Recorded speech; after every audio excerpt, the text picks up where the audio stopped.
एक और साहब हैं, थे मतलब, अब तो नहीं रहे वो भी, उनसे आपकी बड़ी जबरदस्त अनबन हो गई, सुना है हमने जी। और वो थे मोहम्मद रफी।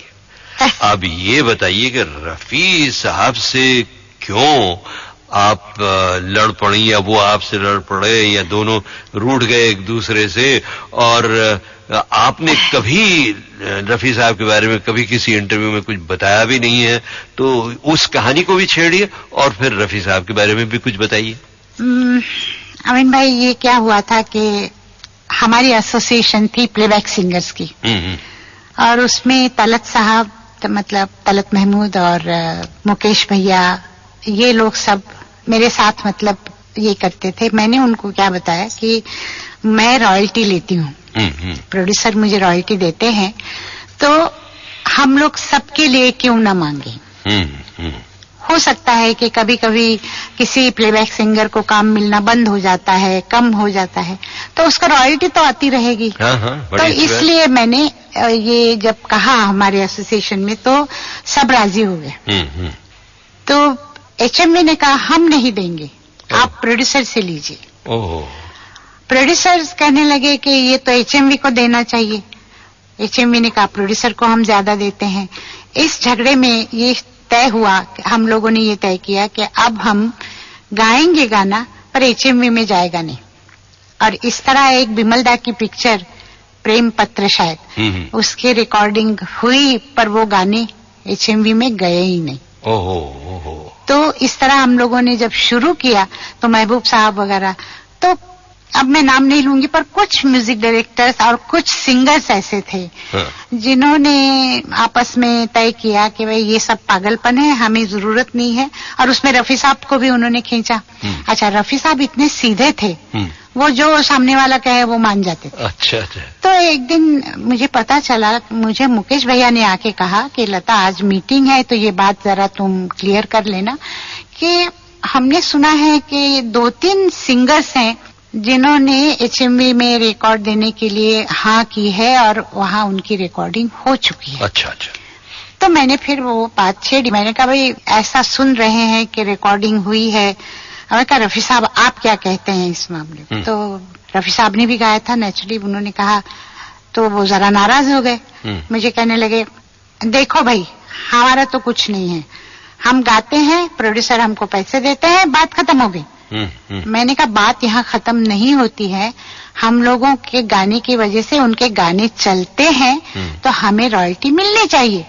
और मुकेश भैया ने भी कहा बिल्कुल सही लता कह रही है, तलत साहब ने भी कहा, और मुबारक बेगम थी, उन्होंने भी कहा।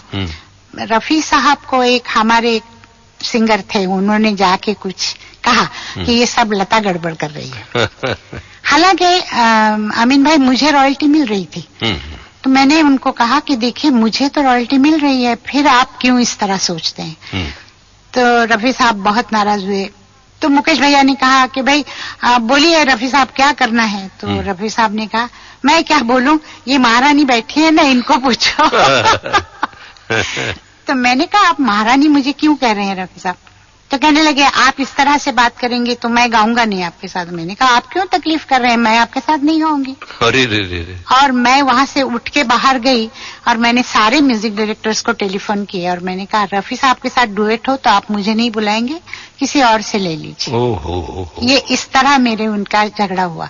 पर वो 3-3.5 साल में बीच में अपने जयकिशन जी थे, उन्होंने कहा कि लता जी ये आपका और रफी साहब का डुएट नहीं हो तो हम गाना बना नहीं सकते हैं, हमें बड़ी तकलीफ होती है। और फिर जाके वो सुलह हुई। तो मैंने उनसे लेटर लिखवा लिया था कि भाई मैंने जो कहा वो गलत था या जो। पर वहां से एक बात हुई कि वो रॉयल्टी का इशू खत्म हो गया और लोगों को रॉयल्टी नहीं मिली।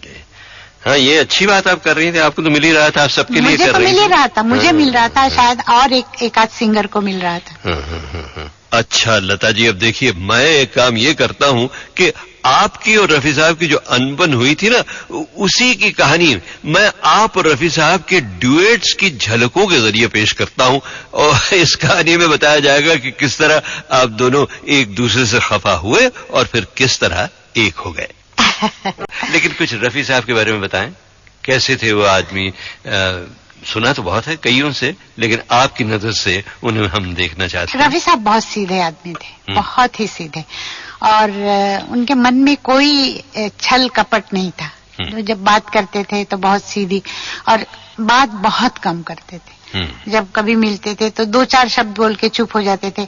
अच्छा, उनको कभी गुस्सा आता था तो गुस्सा भी उनका पता चल जाता था कि अभी इस वक्त नाराज हैं। एक दिन मुझे मिले और रिकॉर्डिंग मेरी हो रही थी, तो उस जमाने में मैंने अपने मेहदी हसन साहब को सुना था और मुझे बहुत अच्छे लगते थे गाने उनके।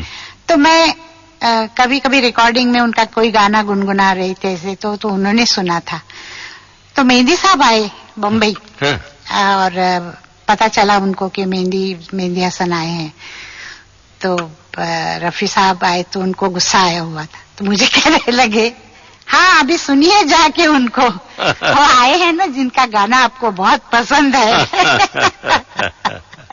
मैंने कहा रफी साहब आपको क्या तकलीफ है, आप क्यों इस तरह जल के बात कर रहे हैं? नहीं सुनिए ना, आपको तो उनके गाने बहुत अच्छे लगते हैं। मैंने कहा अच्छे लगते हैं?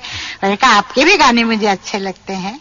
नहीं हमारा क्या है, हम तो फिल्मों में गाते हैं। मैंने कहा ठीक है, पर अपनी अपनी पसंद है। मैंने कहा मुझे आपका भी पसंद है, उनका भी पसंद है, पर ये मन में कुछ नहीं था। मतलब वो दिल के बहुत साफ आदमी थे और किसी बात का शौक नहीं। मैंने आपको पहले भी एक मर्तबा बताया था कि कोई मतलब पान, तंबाकू, शराब, सिगरेट कुछ नहीं, सिर्फ खाने का शौक था।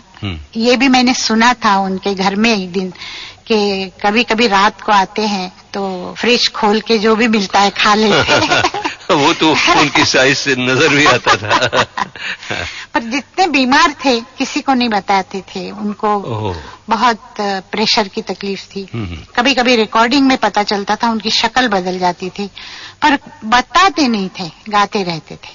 और अमीन साहब कभी कभी इतने अच्छे लोगों के साथ ना कुछ ऐसे लोग भी मिलते हैं घर वाले की उनकी तरफ किसी का ध्यान नहीं था।